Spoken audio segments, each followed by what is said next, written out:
हाय सगळ्यांना. तर हे बघा, आज ना मी मस्त भाजीपाला आणला होता. गुरुवारचा बाजार असतो, पण त्यांचा काही भाजीपाला संपला होता. गुरुवारचा बाजार केला नव्हता, तर मग ना आणि एवढं भाजीपाला आणलं, एकदम फ्रेश होता. बघा गावाकडे किती भारी मस्त भाजीपाला भेटतो. मग मी भाजीपाला वगैरे भरून घेतला. वहिनीचं काम चालू होतं, म्हटलं थोडंसं काम करू लागावं. एक वहिनी बाहेर गेलेली होती, कालच आली ती पण. मस्त गिलके, टोमॅटो, दोडके, अजून वांगे, मेथी सगळंच भारी होतं फ्रेश. हे बघा, आई मस्त वंशूला सांभाळत होती. गावी आलं का माहेरी आलं काही टेन्शन नसतं बाळांचं. एक मस्त दादा मामासोबत खेळत होता.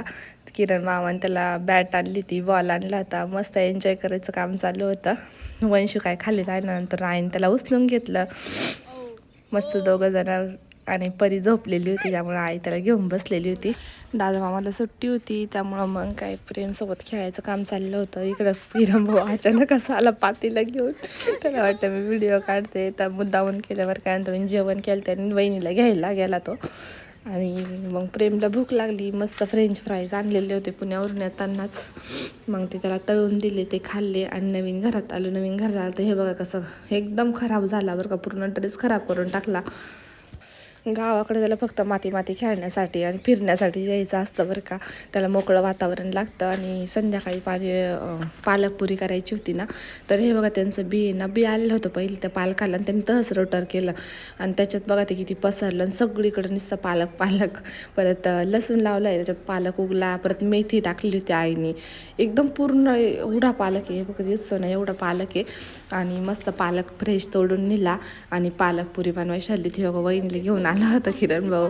आणि नंतर मग प्रेमला वंशूला सांभाळायला दिलं होतं मी घरामध्येच, पण तो काही किरण भाऊ आहे ना, हे आईन त्यांचं बंगल्याचं काम चालू आहे. मस्त झालं आहे, आता अजून थोडंफार बाकी आहे. श्रावणात वगैरे करतील ते त्याची वास्तुशांती. आणि किरण भाऊ लगेच पळतच घेऊन आला वंशूला, कारण तो त्याच्याकडे बघायचा नाही, का जोर तरडायचा ना. काय झालं आणि इकडं अण्णा भाऊ प्रेमला घेऊन आला तर गावातून बक्काचा रुसला होता. दिवसभर त्याच्यासोबतच होता, तरी पण त्याला मारत होता. असंच हट्टी बनून जातो, काही पण करत असतो इकडं आल्यावर. आणि त्याची हे हट्ट पुरवत असतात. आणि नंतर मग मी मस्त पालक तोडून घेतली फ्रेश, वंशूला घेऊनच तोडली. मग वंशूला दिलं होतं त्याने माझ्याकडं. आणि असं कधीतरी गावाला आल्यावर भारी वाटतं बरं का, गावाकडचा परिसर. आणि मग पालक तोडून दिला. आणि थंडी खूप बरं का ताईंना गावाकडं. चला तर मग चॅनल लाईक शेअर सबस्क्राईब करा. उद्या अजून एक नवीन व्हिडिओ टाकते तुमच्यासाठी. चला तर मग बाय. श्री स्वामी समर्थ.